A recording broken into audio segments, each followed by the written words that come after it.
Apakah Bapak merasa bahwa 10 tahun ini bukan waktu yang cukup? Bapak masih membutuhkan lagi tahun-tahun berikut? Galau sih galau, sakit hati pasti. Ya, Omnibus Law itu kan adalah suatu undang-undang sapu jagat. Siapapun yang menjadi pemimpin ke depan itu tetap akan mengikuti sistem yang kita sudah yakini betul-betul berada di jalur yang benar. Anda menyaksikan podcast Jujur Bangun Daerah, saya Susanti Akataba. Memimpin Kabupaten Berkah Buol 2 periode dengan sederet prestasi namun tak terlepas dari kritikan dan evaluasi. Inilah Bapak Bupati Buol, Dr. Haji Amin General. Assalamualaikum warahmatullahi wabarakatuh. Waalaikumsalam warahmatullahi wabarakatuh. Salam sejahtera. Terima kasih banyak sudah menerima tim podcast Jujur Bangun Daerah di Kabupaten Buol, Pak Bupati. Pak Bupati, 2 periode memimpin Kota Berkah Buol. Apa saja capaian-capaian yang Bapak merasa ini sudah bisa dicapai oleh pemerintah daerah Kabupaten Buol selama 2 periode ini? Pertama saya ingin menyampaikan apa sebetulnya tugas dan peran seorang pemimpin yang diberi amanah untuk memimpin satu daerah. Tugas utamanya tentu saja bagaimana mengurus rakyat, itu yang paling penting. Adalah mengurus rakyat, mengurus masyarakat yang ada di daerah itu, ya, agar supaya bisa terjadi transformasi dari keadaan yang kurang baik atau belum begitu baik menjadi keadaan yang lebih baik. Pada umumnya, kemudian ketika kita bicara keadaan yang kurang baik dan keadaan yang lebih baik itu adalah pada kurang baik itu bagaimana kita melihat berapa persentase masyarakat yang masih hidup di bawah garis kemiskinan. Ya, kemudian bagaimana upaya-upaya kita agar supaya mereka yang betul-betul masih berada di bawah garis kemiskinan ini bisa keluar dari atau terbebaskan dari kemiskinannya, dan kemudian masyarakat kita bisa menuju ke masyarakat yang lebih baik, ya, yang sejahtera, tidak ada kemiskinan. Meskipun menghilangkan sama sekali kemiskinan itu adalah sesuatu yang utopia, yang hampir tidak mungkin. Ya. Namun kita mengarah ke sana untuk setidaknya mengurangi itu. Nah, tentu saja ini yang menjadi tujuan utama. Tetapi untuk mencapainya tidak semudah itu. Ya. Pertama, kita tahu bersama bahwa pemimpin itu juga sekaligus sebagai pemimpin pemerintahan. Karena untuk bagaimana mewujudkan visi tersebut, ya, mewujudkan masyarakat sejahtera, ya, yang bertumpu pada kemandirian dan kedaulatan rakyat, bagaimana visi kami, itu harus juga didukung oleh para penyelenggara-penyelenggara. Penyelenggara ini adalah pemerintah. Nah, pemerintah di sini juga tentu saja harus berkomitmen bagaimana agar supaya visi tersebut, yaitu mesejahterakan masyarakat, bisa kita wujudkan. Dan mohon izin Pak Bupati, saya potong dulu, kita fokus ke upaya pemberantasan kemiskinan, Ya, yang di awal itu menjadi konsep yang ingin dicapai. Ya. Tapi tadi masih ada beberapa hal yang tentu butuh kolaborasi. Kalau menurut Pak Bupati, selama 10 tahun ini, adakah perubahan begitu untuk target kemiskinan yang akan diminimalkan di Kabupaten? Ya, melaksanakan program itu tentu ada standar, ada tolok ukur yang kita pakai. Pertama, kalau kita melihat apakah program-program afirmasi yang kita lakukan itu betul-betul memberikan dampak terhadap penurunan angka kemiskinan. Nah, kita lihat berdasarkan data BPS. Di tahun 2012, angka kemiskinan Buol itu berada di angka kurang lebih 19%.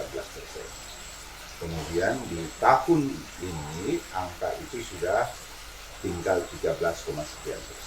Jadi ada penurunan yang cukup signifikan selama hampir 10 tahun itu, sekitar 6 10% dan menurunkan angka kemiskinan di angka seperti itu bukan hal yang mudah tentu saja. Banyak sekali yang stagnan ya, katakanlah kalau kita membandingkan dengan kabupaten-kabupaten lain. Tetapi saya ingin menyampaikan sebelum kita masuk ke sana ya, atau seiring dengan upaya-upaya afirmasi yang kita lakukan untuk program-program mengentaskan kemiskinan, pertama yang mengurusnya itu harus beres.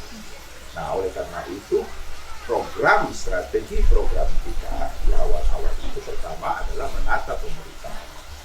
Menata pemerintahan ini betul-betul menjadi pemerintahan yang menuju kepada good governance dan clean governance ya. Jadi pemerintahan yang baik, akuntabel, bersih, transparan dan lain sebagainya. Itu syarat yang harus kita lakukan.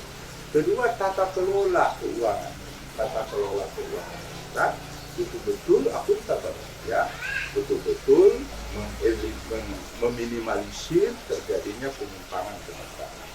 Ketiga, komitmen dari semua stakeholder untuk memanfaatkan dana APBD yang ada itu diperuntukkan atau dialokasikan sebesar-besarnya untuk mewujudkan visi kita, yaitu visi yang tadi saya katakan mewujudkan kesejahteraan masyarakat. Nah, bisa saja tata kelola keuangannya bagus ya, karena itu berkaitan dengan akuntabilitas, berkaitan dengan bagaimana pencatatan administrasi dan sebagainya. Tapi kalau pengalokasiannya ya tidak ditujukan untuk mewujudkan visi mesejahterakan rakyat, juga tata kelola keuangan bisa baik ya, bisa baik kan. Sekarang kembali kepada komitmen kita dengan pemerintahan yang tadi saya katakan good governance dan clean governance ya, baik, kemudian transparan, akuntabel, dan kemudian tepat sasaran dalam mewujudkan visi. Baru yang kita lakukan adalah bagaimana memformulasi program-program apa yang kira-kira betul-betul tepat sasaran dalam rangka mengentaskan kemiskinan. Dan menurut Bapak, apakah komitmen itu sudah bisa kemudian diterapkan secara menyeluruh untuk Kabupaten Buol?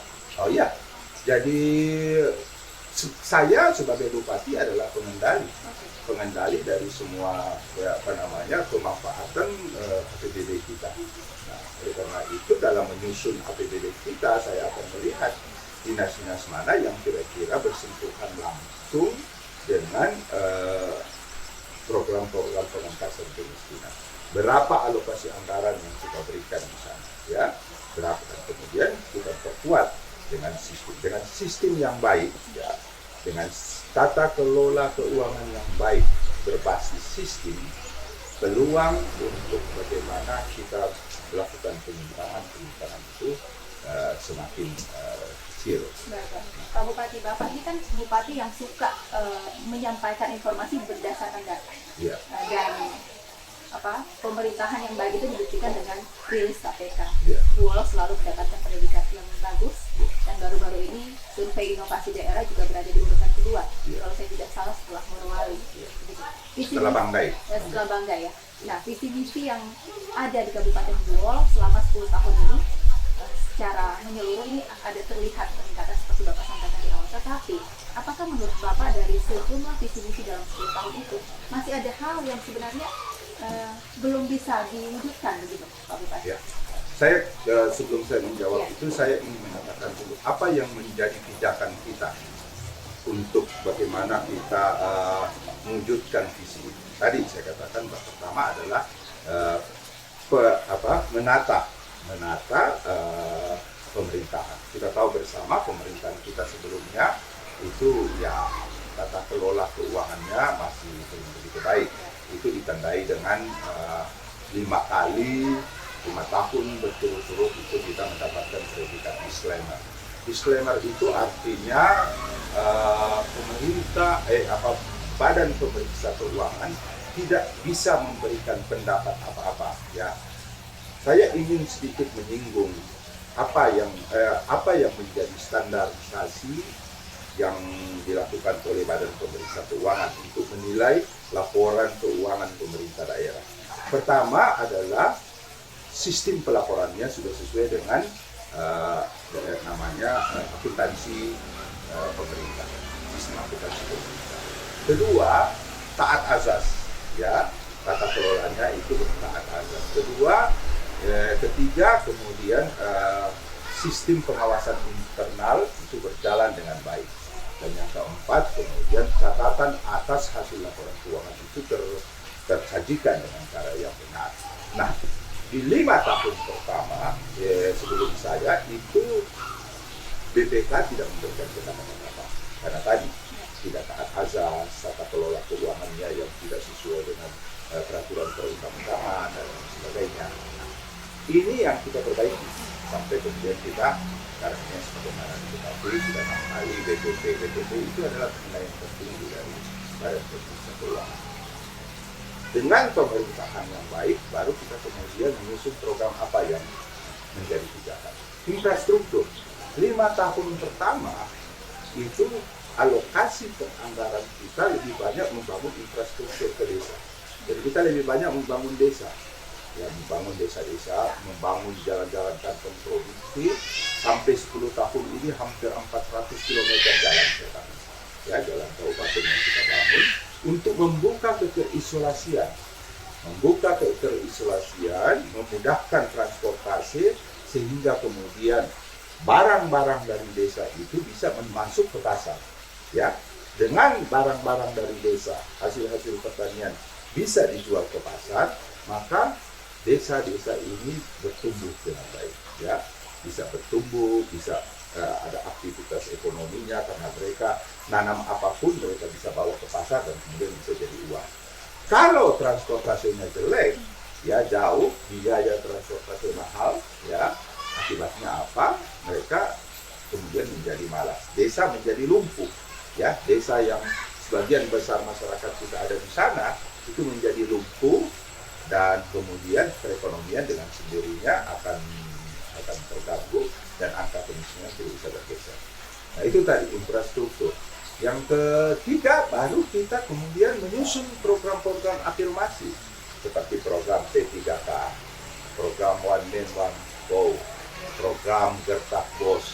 Ini adalah program-program afirmasi yang kita tujukan langsung kepada masyarakat yang miskin untuk kemudian bagaimana mereka bisa empowering, diberdayakan, dibangkitkan dan diberdayakan. Saya kira tiga hal ini yang kita bangun di 5 tahun pertama. Oke. Dan ini terbukti Pak, karena One Man One Go bisa meningkatkan populasi sapi, Ya. kemudian juga P3K, jagung juga ini sudah hampir menjadi lumbung untuk Kabupaten Pulau. Ya. Tetapi dari segenap prestasi itu Pak, visi-misi yang begitu luar biasa dibangun oleh Kabupaten Pulau, adakah Bapak merasa bahwa ternyata masih ada visi-misi yang sampai saat ini dalam 10 tahun ini Bapak belum bisa untuk melakukan hal itu? Jadi seorang kepala daerah itu dia diwajibkan ketika akan menjadi kepala daerah dia menyusun visi misi. Kalau dia menang, maka visi misinya itu akan menjadi visi misi daerah. Dari visi misi daerah ini kemudian kita breakdown ke RPJMD, rencana pembangunan jangka menengah daerah yang akan kita capai dalam 5 tahun. Di RPJMD itu ada target, ya, target-target yang harus kita capai dalam 5 tahun. Katakanlah misalnya, kami menargetkan dalam 5 tahun produksi jagung kita itu sudah mencapai sampai tahun 2022 sudah mencapai 100.000 ton. Alhamdulillah dalam tahun 2020 saja kita sudah capai 107 ton. Berarti sudah melampaui target. Tahun 2022 ini prediksi kita sudah 125 sampai 130.000 ton. Ada itu. Kemudian target kedua, produksi beras kita itu sudah produksi sawah kita sudah berada di 50.000 ton. Nah, sekarang ini sampai sekarang sudah 35.000 ton. Nah, ini target ini yang barangkali masih berat kita capai. Yang ketiga, populasi sapi. Populasi sapi kita itu target RPJMD 50.000 populasi sapi. Sampai sekarang sudah berada di 37.000 ribu. Jadi ada 2 yang belum bisa kita penuhi targetnya. Ini lebih dikarenakan kita kena COVID 2 tahun. Tahun 2020-2021 program kita macet, tidak bisa kemana-mana, lebih fokus kepada penanganan COVID. Itulah barangkali yang kemudian membuat target RPJMD kita barangkali akan kita koreksi kembali karena tidak bisa mencapai 50.000 ekor sapi dan 50.000 ton hasil panen padi. Walaupun sebenarnya ada peningkatan begitu ya. Ada outputnya dari visi-visi itu begitu. Ya, kalau itu tetap peningkatannya luar biasa. Di awal RPJMD di 2 tahun pertama populasi sapi kita cuma 14.000. Nah, kemudian sekarang sudah berada di 37.000 ekor. Nah, berarti kan kenaikannya lebih dari 100%. Kemudian beras kita di awal RPJMD kita masih di kisaran 16.000 ton, sekarang sudah mendekati 27 sampai 30.000 ton dengan luas tanam sudah hampir 10.000 hektar. Jadi ada peningkatan lebih dari 100%. Ya. Kemudian Pak Bupati, kalau kita bicara visi misi, Bapak juga sudah menyebutkan bahwa masih ada target RPJMD yang kemudian meleset begitu ya Pak. Tetapi untuk mencapai visi dan misi kan tidak hanya seorang bupati Pak. Ya. Walaupun kalau kemudian tidak tercapai atau ada yang kurang begitu, yang akan dievaluasi adalah bupatinya begitu Pak. Ya, betul. Nah, menurut Bapak, selama 10 tahun ini menjadi seorang bupati, apa sebenarnya yang paling berat untuk menyatukan semua kepala yang ada di OPD, menyatukan komitmen yang sama untuk bisa mencapai visi dan misi yang sudah ditentukan begitu Pak? Ya. Tentu saja memang ini yang menjadi hal yang paling berat. Bagaimana merubah mindset daripada para penyelenggara atau para pimpinan OPD. Karena itu kita berusaha pertama agar supaya mereka yang menduduki posisi-posisi strategis itu memang mereka yang melalui suatu proses seleksi yang betul-betul objektif. Katakanlah misalnya begini, semua pejabat yang ada di pemerintah daerah kita ini, mulai dari eselon 3, eselon 4 ya, itu sebelum mereka menduduki jabatan, sekarang ini kita menggunakan tes yang bekerja sama dengan Badan Kepegawaian Negara. Badan Kepegawaian Negara itu melakukan tes dulu untuk tes kompetensi dan talenta. Nah, itu dilaksanakan dengan sistem mereka, computerized system test. Jadi modul yang dipakai sudah diatur oleh BKN. Nah, dari sana kemudian BKN memberikan scoring dan rekomendasi kepada semua calon pejabat ini bahwa jabatan si A cocok scoringnya sekian, cocoknya di sini, cocoknya di sini. Nah, sehingga ketika kita melantik atau menempatkan para pejabat kita di eselon 3 itu, semua memang punya basis penilaian, jadi tidak sembarangan. Itu yang pertama. Begitu dia masuk ke pengambil keputusan atau pejabat tinggi, Pratama eselon 2, itu lebih ketat lagi. Mereka mesti setelah selain daripada tes tadi dari BKN, lebih lanjut mereka dites di Pansel. Nah, di Pansel ini kemudian Pansel akan memberikan mereka presentasi masing-masing visi-misinya dan sebagainya, kemampuannya. Setelah itu Pansel menyerahkan sebetulnya 3 nama ke saya. 3 nama ke saya dan yang menjadi hak saya menentukan 1 dari 3 ini yang akan kita ambil menjadi pejabat, kita lantik menjadi misalnya pejabat di dinas A, B, C. Tetapi oleh saya tidak menggunakan hak prerogatif tersebut, ya, karena saya juga harus menghindari subjektivitas saya. 3 nama ini saya minta di scoring, siapa yang ranking 1, siapa yang ranking 2, siapa yang ranking 3. Ini di scoring oleh panitia seleksi. Nah, ranking 1, 2, 3 ini dia setelah diberikan kepada saya lemparkan ke publik untuk diuji publik. Seharusnya tidak perlu itu. Dari 3 nama yang diberikan ke saya itu, saya tinggal pilih 1. siapa dari 3 nama ini dia yang saya pilih, karena itu hak saya. Nah, tapi saya tidak menggunakan hak saya tersebut, saya lemparkan kepada masyarakat, silakan, ini calon, misalnya calon kepala dinas A. Nah, calon kepala dinas A ini namanya nomor 1 ini, nomor 2 ini, nomor 3 ini. Silakan publik memberikan masukan. Selama 3 hari saya lemparkan ke masyarakat, saya publikasikan kepada masyarakat, silakan publik menilai. Nah, kalau publik menilai, penilaiannya publik di apa? Bukan pada kompetensi mereka, tapi kepada perilaku mereka, terutama berkaitan dengan etika sosial. Ada misalnya, oh ini yang ranking 1 Pak, ini pernah menipu saya, ini buktinya, ini ranking 2 ini Pak punya istri simpanan dan segala macam, pokoknya yang begitu-begitu. Nah, kalau ada yang seperti itu, nah, kita kasih masukan, sepanjang itu bisa dipertanggungjawabkan, kita akan evaluasi. Ya, kita akan evaluasi. Jadi tidak harus ranking 1. Bisa saja ranking 1, tetapi kemudian ini pernah ganggu istri orang, pernah nipu orang, pernah apa. Ya, sudah, kalau itu coret ranking 2. Nah, jadi seperti itu mekanisme. Nah, dengan rekrutmen seperti begini, setidak-tidaknya kita sudah punya satu modal. Mereka yang benar-benar menjadi pejabat itu, pertama memang mereka-mereka yang mumpuni. Karena mereka sudah melalui suatu proses, bukan berdasarkan suka dan tidak sukanya bupati. Kalau di tempat, ya saya tidak tahu ya. Kalau saya dengar sih, katanya ya siapa yang dekat dengan bupati itu yang betul-betul pilihan begitu. Artinya Bapak tidak mengedepankan like and dislike ya, menempatkan orang begitu. Jadi ya Pak? terukur, objektif, dan semua orang bisa lihat. Jadi kalau misalnya ada orang yang keberatan, kenapa saya dilantik, kenapa saya tidak dilantik sementara dia dilantik? Kita buka filenya. Ini file Anda di BKN, Anda punya angka sekian, ini file Anda di Pansel, Anda punya angka sekian. Sekarang Anda bagaimana? Anda masih keberatan bahwa Anda punya angka sekian?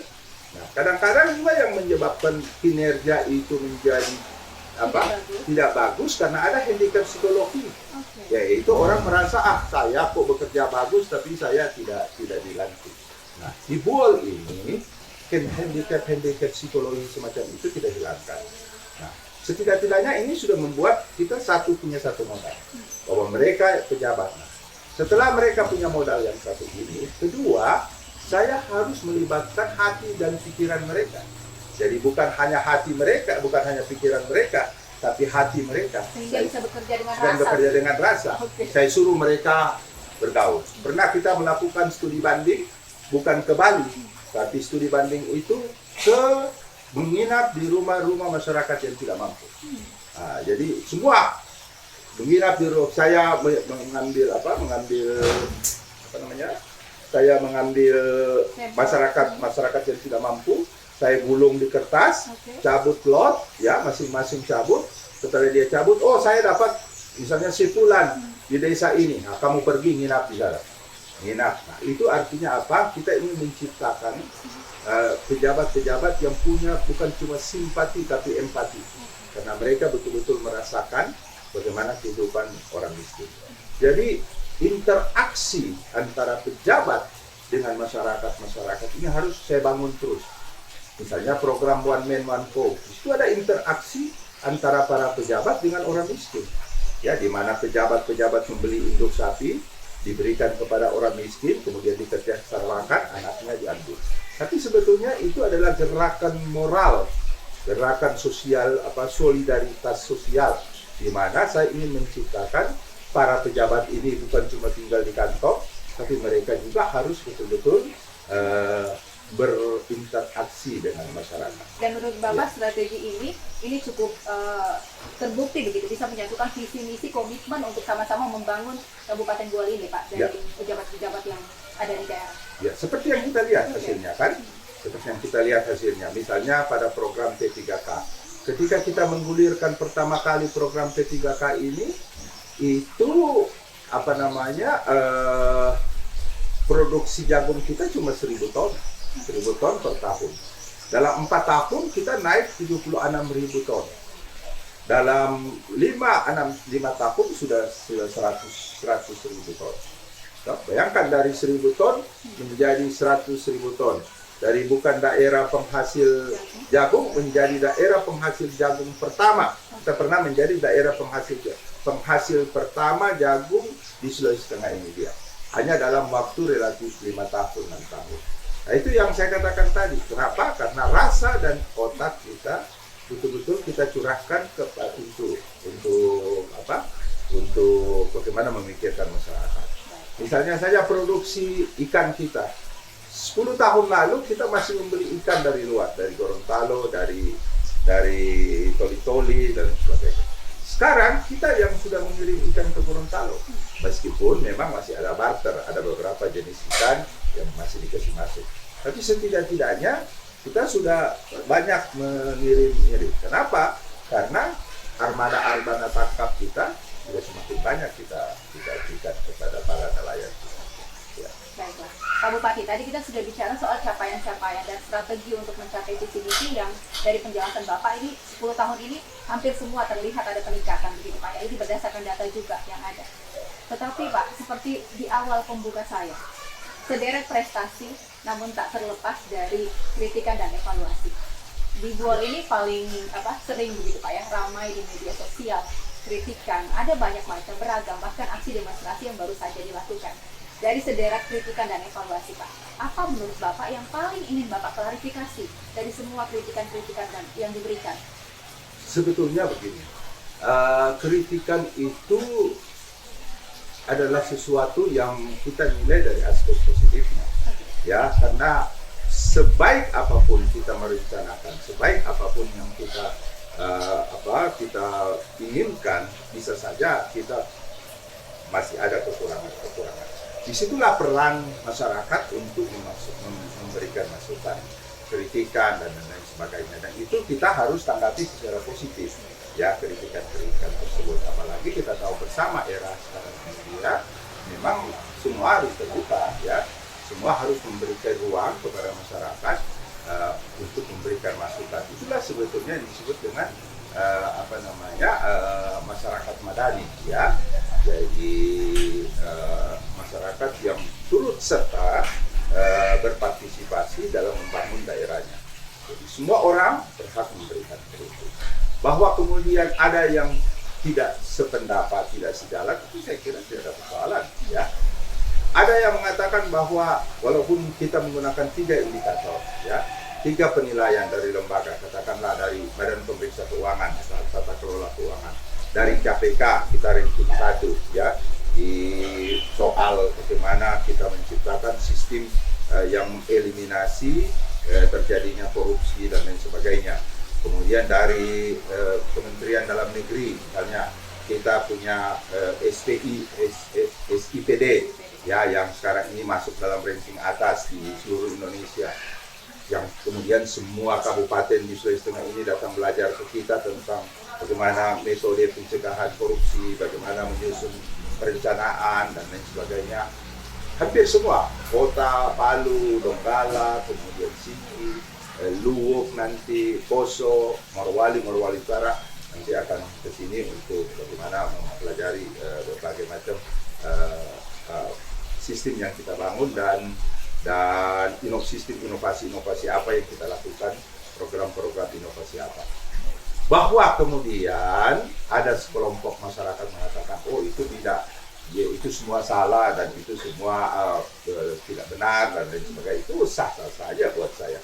Setiap orang punya hak untuk menilai, yang memberikan pandangan dan lain sebagainya. Tinggal bagaimana apa tujuan dia kan?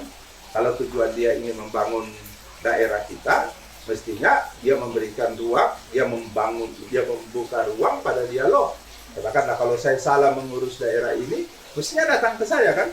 Dan kemudian bilang, Pak Bupati Anda salah, yang benar itu Anda begini-begini. Nah, yang yang unik di demonstrasi di Buol ini menghindari bertemu dengan saya. Itu yang sulit, ya. Mereka teriak-teriak di mana-mana, saya ajak berhadapan dengan saya, berdialog dengan saya, tidak mau.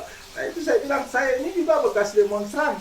Kalau kita berdemonstrasi, kita suka mencari objek yang kita demo. Tapi di Buol ini unik, malah menghindar, tidak mau bertemu dengan saya. Keluar teriak-teriak di jalan, tapi kemudian tidak mau berhadapan-hadapan dengan saya.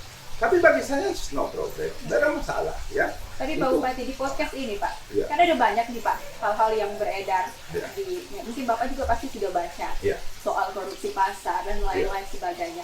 Kalau ada yang paling ingin Bapak klarifikasi dalam segmen podcast ini Pak, Ya. kira-kira apa supaya mungkin masyarakat juga bisa mendapatkan satu klarifikasi dari Bapak Ya. terkait kritikan-kritikan yang menurut Bapak ini tidak by data begitu ya? Ya. Ya, pertama itu yang saya katakan tadi, kalau mereka punya data pendukung yang kuat, mestinya kan mereka datang ke saya. Saya katakanlah, mereka katakan ada penyimpangan Pak Bupati, misalnya yang kemarin itu saya baca di selebaran. Pak Bupati merampok dana rehabilitasi rumah jabatan Bupati. Mari sini, mana yang kalian maksudkan dengan merampok? Klarifikasi ke saya, kita berdialog berapa banyak, atau kalau memang kalian punya data, kenapa tidak lapor aja di aparat hukum kan? Nah, apa yang dimaksud dengan merampok, dan kemudian kalau memang ada data merampok ya lapor saja di sana di aparat hukum. Atau misalnya ada lagi yang mereka mengatakan begini, Pak Bupati mafia tanah ada saya baca di selebaran mereka. Kalau ini kan semua adalah pelanggaran hukum. Mestinya kalau tidak ingin klarifikasi saya, laporkan ke aparat hukum. Tapi rasa-rasanya saya ini belum pernah diperiksa oleh aparat hukum. Semua baik-baik saja, nggak pernah ada. Nah, itulah yang saya katakan ya, bahwa apakah mereka punya data tentang itu atau tidak. Tetapi kalau saya sih sebetulnya tidak ingin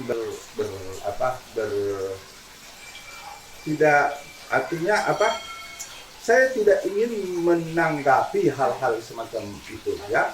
Toh juga itu dilakukan oleh segelintir orang yang saya tahu ya, kalau saya lihat yang itu saja ya, masyarakat secara umum tidak ada sebetulnya kan. Dan kalau memang apa yang mereka tuduhkan itu benar, mestinya saya sudah ditangkap oleh aparat hukum kan, karena yang namanya merampok itu kan luar biasa itu. Merampok itu ya mengambil dengan paksa ya, kalau merampok ya, merampok, mafia apa segala macam tapi menghabiskan waktu saja. Dan Bapak tidak punya keinginan misalnya meskipun membuka ruang untuk diskusi, tidak anti kritik begitu, tapi Bapak tidak berpikir untuk bagaimana kemudian melaporkan misalnya mereka yang melakukan hal-hal tersebut. Hampir sekian tahun orang-orang ini tidak pernah saya laporkan, karena mereka ya itu juga yang datang saya satu hal yang saya ingin katakan, bahwa mereka hanya ingin bikin rame saja. Kenapa? Karena kalau mereka yang meyakini apa yang mereka sampaikan itu benar, tentu saja mereka berani berhadapan dengan saya kan? Begitu dia punya logika. Artinya mereka sendiri itu sebetulnya tidak meyakini apa yang mereka sampaikan itu. Kalau mereka tidak meyakini apa yang mereka sampaikan, tentu saja mereka menghindar untuk ketemu dengan saya. Saya malah mengundang, baik secara langsung, tidak langsung. Misalnya kita setiap tahun itu ada dialog publik. Ya, saya membuka dialog publik secara online, memberikan kesempatan semua masyarakat untuk bertanya, mengkritik apapun, dan saya siap mendengarkan semua kritikan-kritikan itu. Buktinya juga tidak termanfaatkan. Kalau misalnya takut berhadapan-hadapan dengan saya, atau barangkali kurang pede lah katakan ya, kurang percaya diri bertemu dengan saya, barangkali memanfaatkan ruang ini kan. Ruang ini kan tidak berhadapan langsung. Sampaikan saja, Pak Bupati kamu itu begini. Ya, itu yang artinya kita kemudian bisa berdialog, bisa apa segala macam. Ya, mungkin apa yang mereka sampaikan benar, saya terima, saya akan catat itu, dan mungkin saya akan gunakan. Tapi kalau selalu menghindar dan tidak mau bertemu dengan saya, tidak mau ini, cuma teriak-teriak di jalan, saya mempertanyakan sebetulnya niat mereka apa. Kalau niat mereka sudah tidak ingin, sudah salah, untuk apa kita tanggapi kan? Saya kira tidak perlu. Baiklah, Pak Bupati, menjadi seorang pemimpin daerah selama 10 tahun dengan beragam dinamikanya, tentu tidak jarang pasti kita baper juga ya Pak, terbawa perasaan, kadang mungkin ada marah juga, ada hal-hal yang mungkin kenapa saya sudah misalnya melakukan banyak hal, data-datanya sudah jelas tapi masih ada hal-hal seperti itu. Menurut Bapak dari 10 tahun ini Pak, hal apa yang paling bikin Bapak mungkin terbawa perasaan begitu Pak dengan dinamika yang ada di Kabupaten Buol ini? Saya kira tidak ya. Saya kira kalau misalnya saya kemudian jadi baper, jadi apa segala macam, katakanlah jadi tobat dan lain sebagainya, jadi kemudian menyesali atau apapun yang saya pilih sekarang ini, saya kira tidak. Okay. Karena memang sejak saya melangkah masuk di menerima jabatan sebagai seorang bupati, konsekuensi semacam itu memang saya sudah hitung. Ya, konsekuensinya misalnya bahwa dulu saya seorang praktisi ya, saya seorang dokter kandungan ya, artinya seorang dokter kandungan kita dari sisi penghasilan lumayan lah, kemudian kita tidak kemudian berhubungan dengan hal berbagai macam hal. Tetapi ketika panggilan saya harus jadi bupati di Buol ini, saya harus meninggalkan semua keadaan seperti itu dan sudah harus siap ya, sudah harus siap dengan segala macam konsekuensinya, termasuk kritikan dan lain sebagainya. Modalnya apa sehingga kemudian kita tidak merasa, karena pertama modalnya adalah kecintaan kita terhadap daerah ini ya. Itu dulu. Kalau saya soal pintar, soal cerdas, soal apa itu soal belakang. Pertama yang diperlukan bagi seorang pemimpin itu adalah kecintaannya terhadap daerah, kecintaannya terhadap rakyat. Inilah contoh misalnya. 2012-2014 kewenangan mengeluarkan izin perkebunan, izin usaha perkebunan, izin usaha pertambangan itu ada di bupati. Yang sekarang ini di Jakarta. Itu 2 tahun. Ada sekian banyak perusahaan-perusahaan, investor-investor besar ingin masuk ke Buol dan bermohon untuk mendapatkan izin membuka perkebunan besar. Tapi karena saya berpikir bahwa kalau ini saya keluarkan, maka saya sebetulnya sedang menggadaikan masa depan rakyat saya terhadap kelompok-kelompok ini. Ya. Oleh karena itu, selama itu saya tidak pernah mengeluarkan satu pun izin perkebunan dan satu pun izin pertambangan. Karena saya berpikir itu adalah harta rakyat saya. Biarlah kemudian potensi-potensi ini yang menjadi kekayaan alam ini akan dinikmati oleh rakyat saya sendiri. Kenapa hal itu muncul? Itu lebih dikarenakan karena rasa cinta itu, rasa sayang kepada rakyat. Kalau kita cuma berpikir pragmatis, tentu saja ya kita keluarkan saja semua itu. Seperti ya kita tidak melihat daerah lain misalnya ya peluang dan kesempatan itu dimanfaatkan. Ada kepala daerah yang mengeluarkan izin bahkan lebih besar dari wilayahnya sudah ya. Tapi sedikit alasan Pak, kenapa Bapak tidak? Bukankah itu sebuah investasi yang orang senantiasa berharap bahwa ada investasi yang masuk ke daerahnya? Saya memandang investasi itu tidak harus kemudian meminggirkan rakyat saya. Ya, saya tidak anti investasi ya. Setidak-tidaknya saya juga paham ilmu ekonomi. Sekarang ini saya juga sedang menyelesaikan S3 saya di bidang ekonomi. Saya tahu betul bagaimana peran uang, bagaimana peran investasi. Tetapi investasi yang merugikan rakyat, yang mengambil hak-hak rakyat, seperti misalnya perkebunan besar, ya, yang kemudian menjadikan rakyat sebagai penonton atau paling tidak menjadi buruh dan tidak memiliki masa depan yang jelas, itu yang saya tolak. Ya, investasi yang kita inginkan adalah investasi yang memposisikan rakyat bukan sebagai objek pekerja, tetapi sebagai bagian dari proses produksi. Dan ini itu belum ada satupun yang mau melakukan itu? Saya menawarkan itu. Okay. Artinya misalnya begini, ketika ada investor yang datang misalnya kemarin, dia datang ingin membuka peternakan di sini. Dia bilang, oke, saya kasih secara cuma-cuma Anda butuh berapa luas. lahan saya akan rekomendasikan. Anda butuh 1.000, saya rekomendasikan. Kadrikan. Kemudian nanti akses jalan menuju ke tempat Anda itu kami bangun. Anda tidak usah keluar uang. Kita bangun jalan itu menuju ke akses range Anda. Misalnya Anda membuka range, kami pemerintah daerah akan bangun.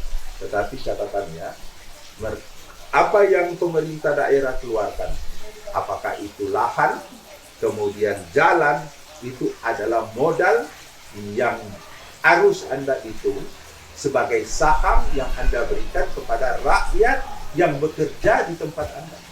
Jadi rakyat yang bekerja di tempat Anda itu bukan sebagai buruh, tapi mereka juga pemilik.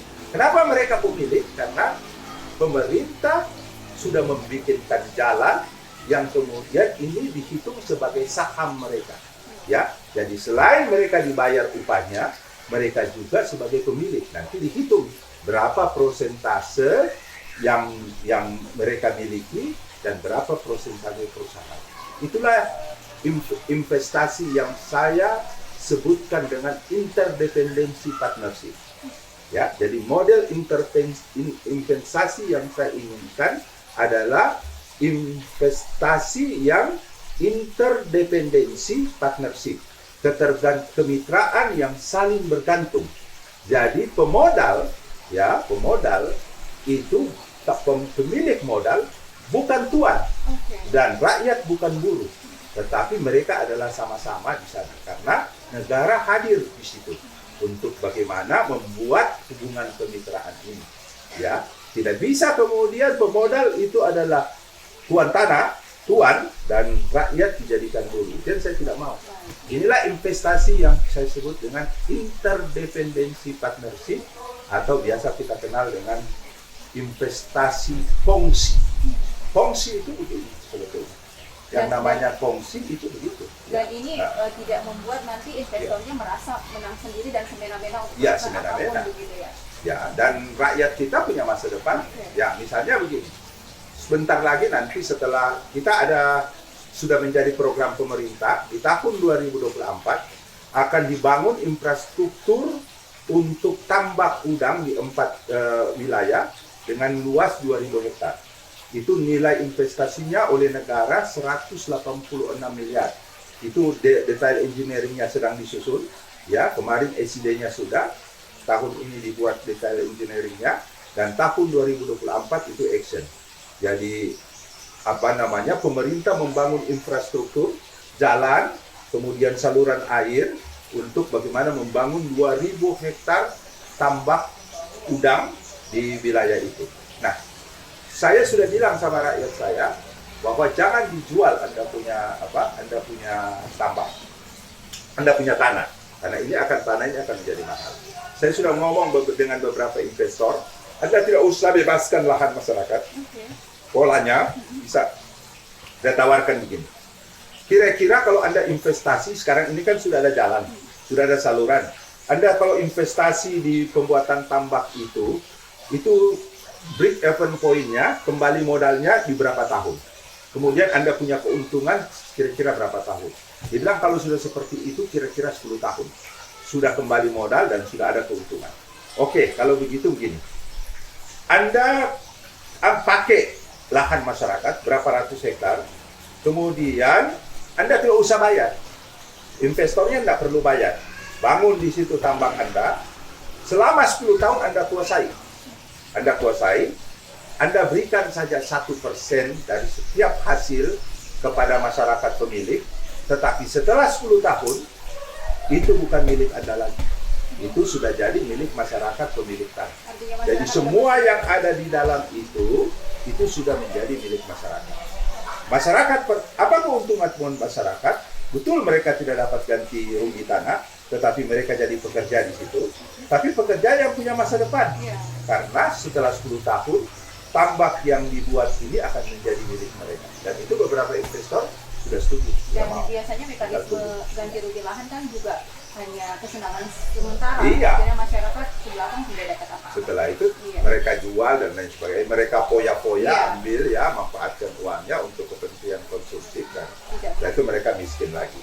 Nah, kalau ini tidak, ya kira seperti itu. Bupati, kita di segmen akhir. 10 tahun Bapak menjabat sebagai Bupati Kabupaten Goa. Oktober nanti akan berakhir. Tinggal menghitung hari begitu ya, Pak Bupati. Adakah hal yang menurut Bapak belum bisa Bapak raih? Dan apakah Bapak merasa bahwa 10 tahun ini bukan waktu yang cukup? Bapak masih membutuhkan lagi tahun-tahun berikut untuk melakukan semua hal yang ingin Bapak lakukan mensejahterakan masyarakat Goa. Ya. Merubah paradigma, perilaku, adat, kebiasaan itu bukan hal yang mudah, ya. Itu memerlukan waktu yang relatif cukup panjang. Kita bisa membangun segala macam infrastruktur. Kita bisa kemudian mengafirmasi dengan modal seperti yang kita lakukan sekarang, dengan memberikan modal, memberikan sarana produksi dan lain sebagainya. Tetapi apakah itu bisa bertahan atau tidak, itu wallahu alam. Tapi setidak-tidaknya selama 10 tahun ini saya sudah melakukan apa yang saya yakini, ya. Apa yang saya yakini itu benar, ya. Apa yang saya yakini itu benar sudah saya lakukan. Bahwa setelah saya nanti masyarakat atau kebijakan yang terjadi berubah arah, itu kita tidak bisa memberikan jaminan apa-apa, ya. Kita tidak bisa memberikan jaminan apa. Karena kita tahu bersama memang perubahan perilaku, adat, kebiasaan dan lain sebagainya itu memang bukan hal yang mudah. Sebagai contoh misalnya, saya punya beberapa wilayah lumbung beras yang memiliki irigasi besar. Nah, yang berhasil itu pada irigasi yang didiami oleh saudara-saudara kita yang notabene berasal dari luar, suku Bali, suku Flores, suku Lombok, suku Jawa, ya, yang ada di Modo misalnya. Itu hampir semua, itu irigasi Modo itu semua sawah di situ tergarap. Kemudian yang ada di air terang itu tergarap semuanya karena di situ semua adalah saudara-saudara kita kaum pendatang. Irigasi besar yang mayoritas didiami oleh saudara-saudara saya, ya, yang betul-betul asli Goa ini justru banyak yang terlantar sawahnya. Nah, ini tentu saja menjadi pekerjaan rumah buat musim-musim ke depan. Bagaimana merubah. Ini adalah fakta. Kita jadi tidak. Bapak ini ya, belum bisa Bapak lakukan. Ya, belum bisa kita lakukan karena itu dia tadi kan. Kita membangun sudah infrastrukturnya, sudah memberikan bantuan afirmasi, ya, karena saya ingin mengatakan bahwa memberikan keuntungan kepada petani itu sebetulnya adalah kuncinya sederhana. Pertama, kurangi biaya produksi. Kedua, tingkatkan produktivitasnya. Ya, tingkatkan produktivitasnya dengan membantu sarana produksi dan infrastruktur, irigasi dan sebagainya. Kurangi biayanya dengan subsidi. Ya, misalnya subsidi pupuk, subsidi bibit, subsidi apa. Sehingga kemudian mereka punya hasil lebih, tetapi biayanya murah. Itulah yang memberikan keuntungan buat para petani. Ini yang kita lakukan selama ini. Nah, apakah ini bisa bertahan terus? Apakah setelah petani tidak dibantu lagi dengan bibit jagung, petani tidak dibantu lagi dengan bibit padi, ya, petani tidak dibantu lagi dengan pupuk bersubsidi, apakah kemudian kembali mereka tidak bekerja? Wallahu a'lam. Pak, tapi saya ingin jawaban yang gamblang, Pak Bupati. Yang lebih gamblang, apakah menurut Pak Bupati 10 tahun ini waktu yang belum cukup begitu Pak untuk Bapak melakukan banyak hal yang kemudian sudah menjadi cita-cita Bapak di daerah Kabupaten Goa ini? Ya, seperti itu yang saya katakan tadi. Merubah paradigma memang bukan hal yang mudah. Tetapi tidak melakukan apa-apa dalam 10 tahun juga itu adalah waktu yang sia-sia. Nah, saya melakukan itu dalam batas-batas yang sudah saya katakan tadi. Membangun infrastrukturnya, kemudian mengafirmasi, ya, sehingga kemudian indikatornya beberapa produksi dan produktivitas meningkat, angka kemiskinan menurun, ya. Tetapi tentu saja kalau kita ingin terus-menerus berada pada track ini, mestinya ini dijalankan terus. Ini dijalankan terus oleh bupati berikutnya. Nah, tetapi apakah itu bisa mereka lakukan atau tidak tergantung masing-masing tentunya. Yang kedua, misalnya saya sekarang ini, saya berprinsip bahwa investasi yang benar itu adalah investasi yang betul-betul mengajak rakyat sebagai mitra, bukan sebagai buruh. Tetapi apakah penguasa berikutnya masih bertahan di itu atau malah membuka keran investasi, buka perkebunan besar sebesar-besarnya, itu juga sudah di luar kemampuan saya. Dan ini membuat Bapak galau kan? Ya. Kemudian kalau kemudian ini terjadi? Ya tentu saja, ya tentu saja. Kenapa? Karena upaya-upaya untuk mempertahankan prinsip ini bukan hal yang mudah. Ini tantangannya luar biasa. Tantangan dari atas, cara kasar, cara halus, cara apa segala macam itu sudah saya rasakan untuk mempertahankan prinsip ini.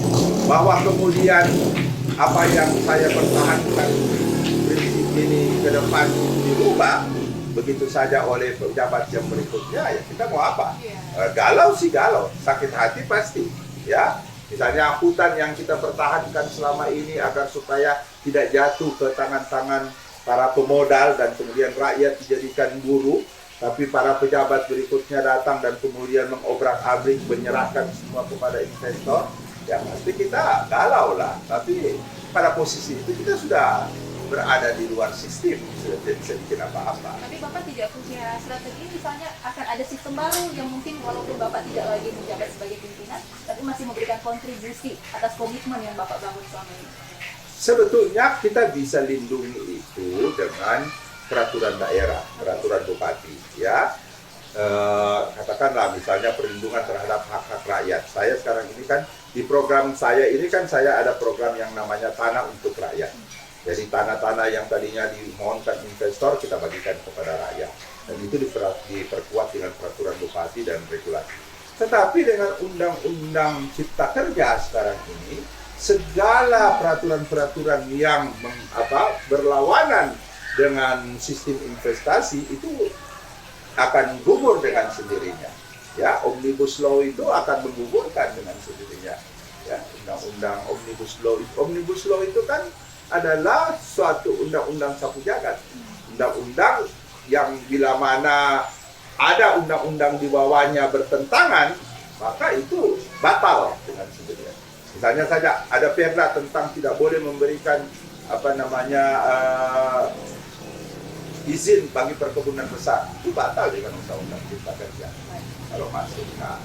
Pak Bupati, yang terakhir, apa yang ingin Bapak sampaikan? Bapak punya kegalauan di Oktober nanti ketika harus meninggalkan posisi sebagai bupati yang begitu banyak hal yang telah dilakukan begitu Pak. Ada kegalauan yang Bapak sampaikan tadi. Tetapi kalau bisa menitipkan pesan sebagai pelanjut estafet kepemimpinan di Kabupaten Buol selanjutnya, pesan apa yang paling ingin Bapak sampaikan dan paling ingin dilakukan oleh pelanjut estafet Bapak selanjutnya di Kabupaten Buol? Ya, pertama kalau saya ingin harus menyampaikan pesan pertama kepada para birokrasi. Kita sudah bekerja selama 100 tahun dan sistem yang kita bangun dengan susah payah secara bersama-sama untuk membangun pemerintahan yang benar, pemerintahan yang bersih, transparan, akuntabel itu sudah kita menapaki bersama-sama dan kita sudah berada dalam track yang benar, on the right track sekarang ini. Saya berharap para birokrat ini tetap mempertahankan itu, jaga terus sistem itu, sehingga kemudian siapapun yang menjadi pemimpin ke depan itu tetap akan mengikuti sistem yang kita sudah yakini betul-betul berada di jalur yang benar. Nah, itu yang pertama. Untuk masyarakat tentu saja saya berharap agar supaya benar-benar memanfaatkan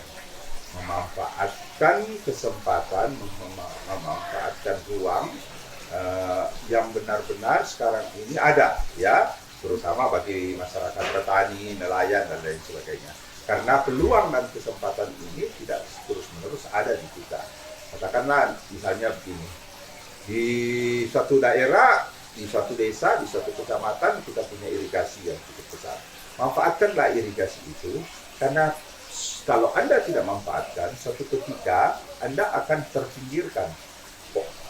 Tanah ini tidak pernah bertambah, tetapi penduduk negeri ini akan bertambah terus-menerus. Bukan mustahil nanti akan ada orang-orang dari luar masuk ke situ, dan kalau Anda kemudian masih berada dalam sikap yang seperti ini, maka suatu ketika kelompok pribumi ini hanya akan terpinggirkan dan menjadi penonton di daerahnya sendiri. Untuk tidak sampai terjadi hal seperti itu, sekarang ini harus sudah betul-betul memanfaatkan apa yang ada.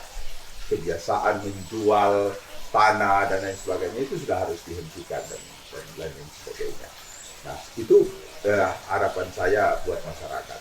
Dan siapapun yang akan menjadi pemimpin di negeri ini, saya barangkali kalau boleh menipiskan pesan, kiranya bahwa negeri ini sebahagian besar penduduknya adalah petani, nelayan. Mereka yang bekerja di sektor inilah yang paling besar. Oleh karena itu, komitmen keberpihakan kita seyogianya terus-menerus kita pertahankan kepada mereka-mereka ini, ya. Karena mereka lah maka negeri ini kita perjuangkan untuk jadi kabupaten. Sangat naif rasanya kalau kemudian kita menjadi pemimpin di negeri ini dan kemudian mengabaikan kelompok mayoritas ini yang oleh karena keberadaan mereka lah maka kabupaten ini diperjuangkan. Saya kira itu pesan saya. Pak Bupati, terima kasih banyak sudah bersedia bicara di podcast Jujur Bangun Daerah. Terima kasih untuk waktunya Pak Bupati. Salam sehat selalu, semoga sukses selalu Pak Bupati. Baik, terima kasih juga kepada Anda sekalian, ya teman-teman, mudah-mudahan sukses dalam usahanya. Ya, terima kasih. Assalamualaikum warahmatullahi wabarakatuh. Waalaikumsalam warahmatullahi wabarakatuh. Terima kasih pemirsa, Anda sudah menyaksikan podcast Jujur Bangun Daerah. Saya Susanti Akatama. Wassalamualaikum warahmatullahi wabarakatuh.